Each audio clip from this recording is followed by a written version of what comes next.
isilwane sijika esandleni sakhe.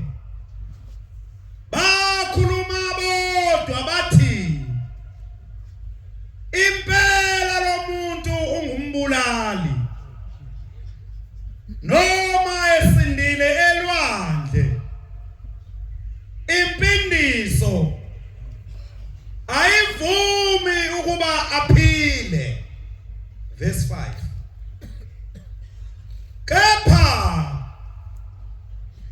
wasinikela isilwane emlilweni engezwa cala. Verse 6. Kepha babheka bathi uza kuvuvuka ngokuba uza kuwa phansi afe khona lapho. Sebebhekile isikhathi eside bebona kungamfikeli ingozi. Baphenduka bathi unguThixo. Asiphendukeni maNazaretha sonke sikushe kuNkulunkulu.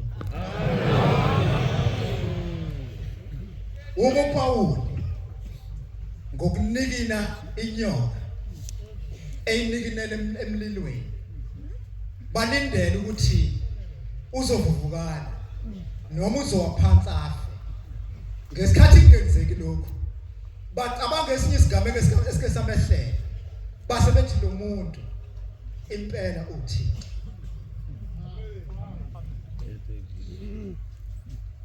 Insizwa kaShangazi senzohlala phansi bangcwele.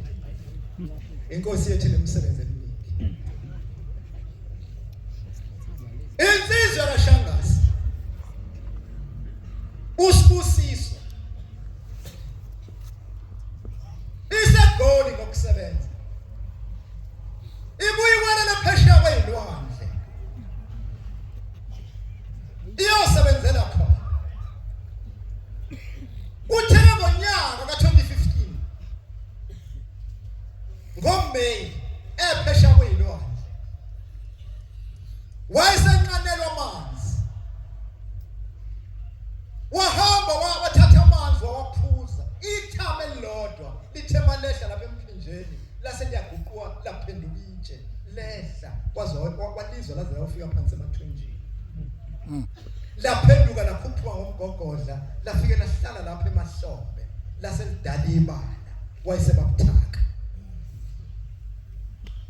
Insuku zokusebenza vele phesheya seziyaphela wabuya wezegoli.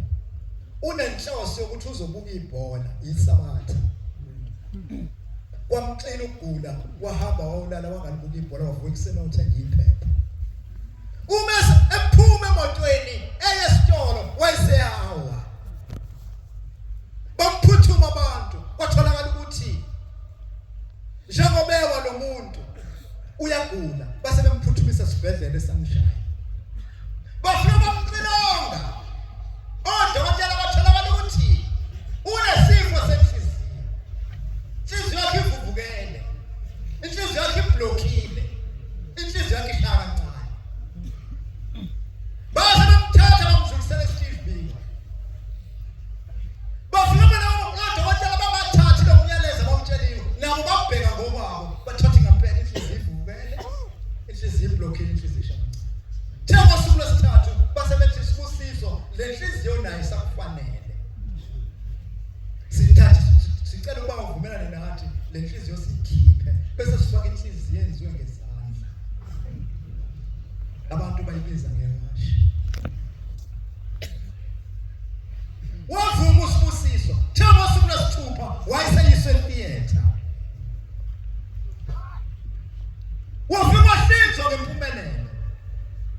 Yakhisha inhliziyo yakhe yemvelo. Kwafaka inhliziyo enziwe ngezandla.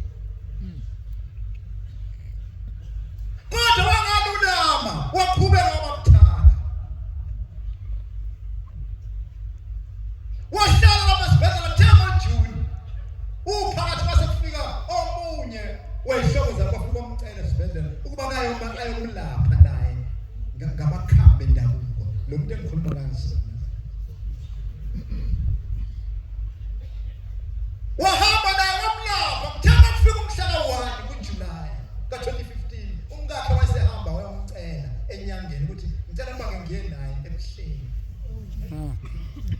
mhlawumbe unyazi uzomsiza.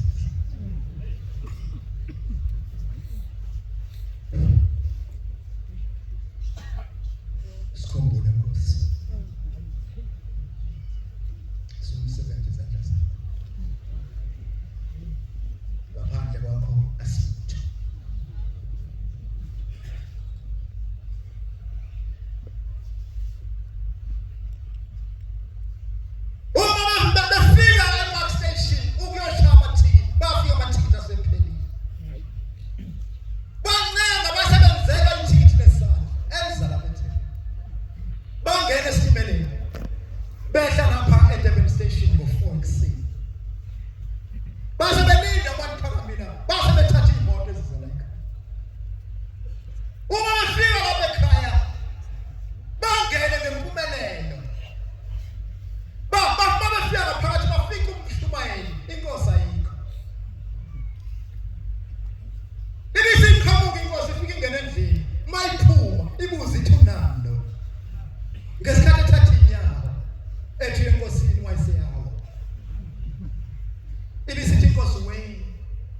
Uvumele nodokotela bakuhlinza ungangitshelile mina.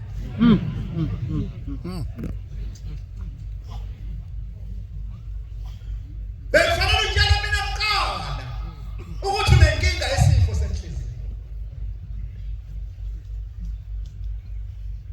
Ngizokwenza wathi uyakhumbula ukuthi kodwa ngiyinkinga.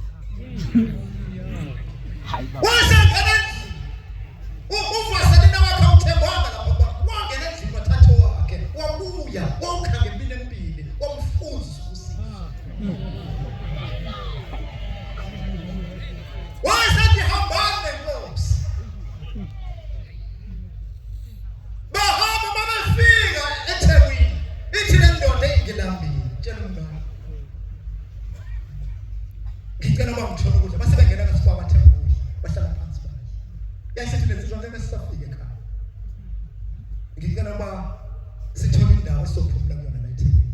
Kusasa bese siqhubeka sikhamba ngoba ngeke ibe namandla okubhekana nabazali abantu. Sesishiyile. Kanti ngikhathi futhi ngiyagula.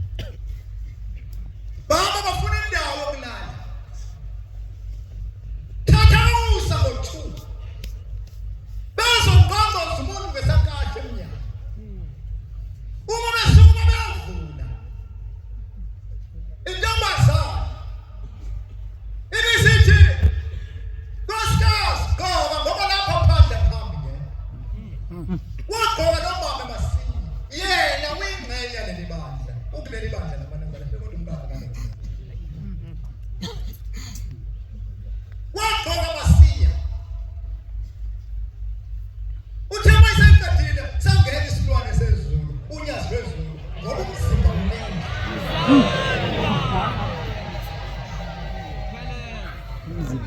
Umzimba yonke iyahambisana nomzimba phambi kwethu. Ngemkhonto ushembe kamoya ngaphandle konyazi wonke. Ufuna umkhonto ushembe waza phambi konyazi bese ulumbanisa noshembe wakho kamoya kuze bese kuphumula.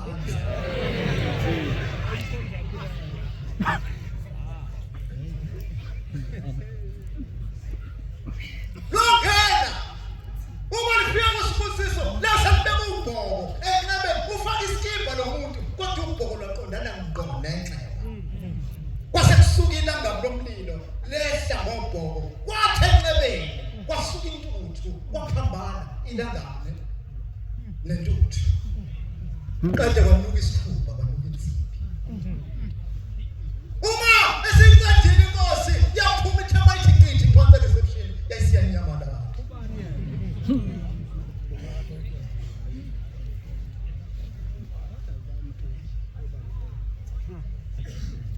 Wayisiyanyamala.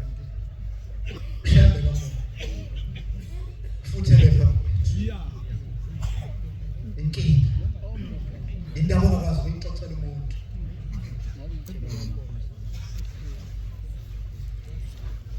Uma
mbanda bathatha ucingo bafonela umkakhe.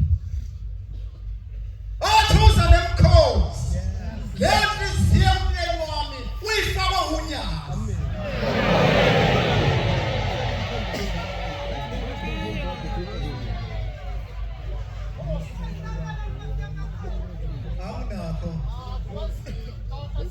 Anginakho kwanele.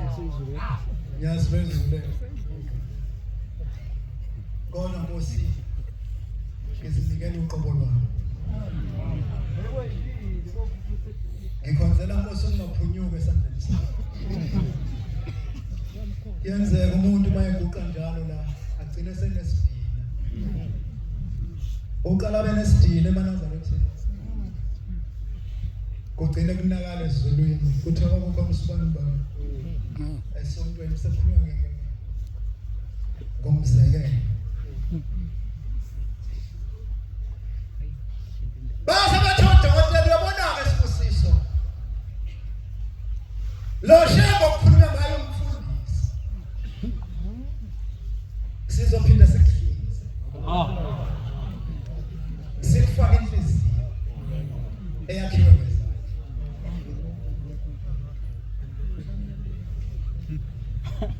athi umkakhe waSibusiso uzumavumi uwakhumbula amazwi enkosi uNyazi ukuthi itheni ebuhleni ufika kuyona.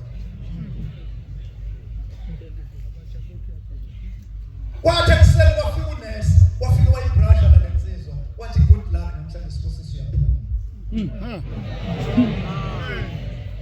Wayesephuma wabuya nembenge inemjovo ewu3 eyibala ehlukene. Wathi abelungu odokotela bathe bokufaka idrip ukuze ube namandla.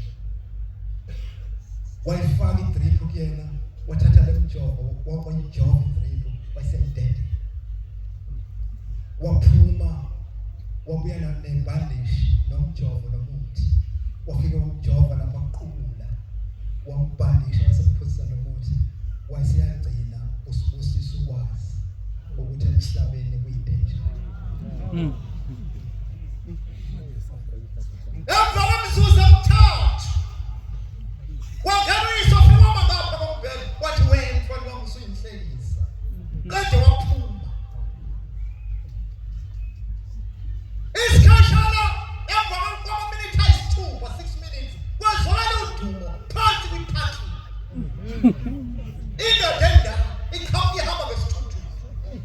Ayihambi umuntu ongaphambi kwayo uvukela yena. Yafika ephakhi ibudendeni yangena ngaphakathi esibhedlela. Yabona ngoye wathi iphathi ibhluku elikadangara ngesandla. Wafika udokotela yena wathi abulazela khehle izalama uthi awulazi uthi inkinga leli khehle noma liza lithi lizokhipha wona la esibhedlela. Athi Sibusisa kuyekho umuntu ngisho emndenini wami ongangaloba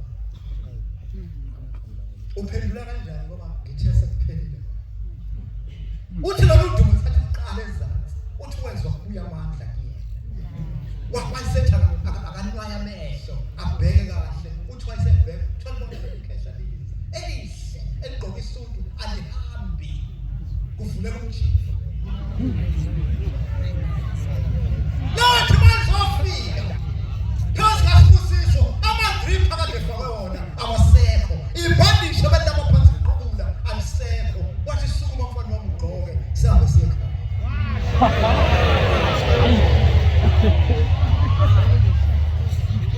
Uthi kazothi ubani nokhipha uSibusiso la sibhedlela wayesadonsa imhlophe ebrown wabhala khona wathi okhipha uSibusiso lapha esibhedlela ngobatshela ukuthi inyanga yedlule.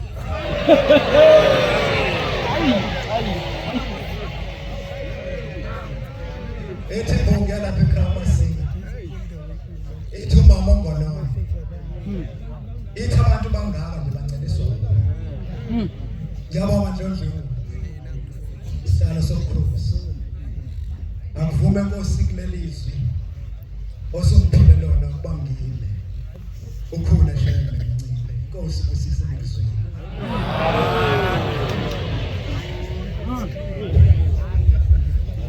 Siyabonga amazamane zopho umfundisi wenkosi usezimbusisi.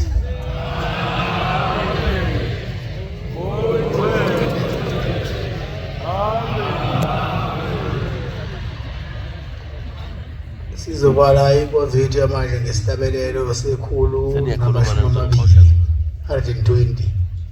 Sizocela umshumani Ndwandwe wasesibonakalisweni asifona lesitabelelo usezimbusisi.